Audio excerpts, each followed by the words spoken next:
Take a look at any roller coaster ride and you'll see people raising their hands, just like Daniel Depaola did last year on the historic Cyclone roller coaster in Lakeside.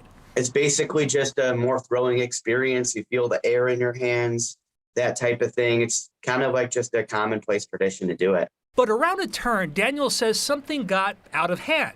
His wrist hit part of the coaster track. Oh, as soon as it impacted it, it was very painful. And basically, I tilted like this to the left, if that makes any sense, kind of in an unnatural motion.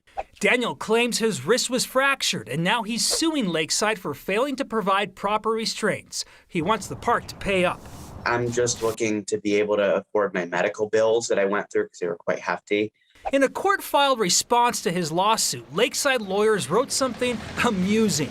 The park denies that it knew or should have known that the Cyclone riders would be raising their hands during the ride. Hold on for 1 second. I mean, that's what you do on roller coasters, right? You raise your hands like this girl over here.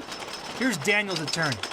You know, it's kind of funny. I was a little shocked in my communications with them. They said, well, that's just not a common practice. And I said, well, it's on your website. I mean, you seem to condone it. Thanks to the Internet Archive website Wayback Machine, we can see Lakeside's website from earlier this year. Yep, a photo of people with hands raised on the cyclone. Attorneys for the park declined to provide comment for this story. So yeah, it's an interesting position. I'll be interested more to see as the case goes on.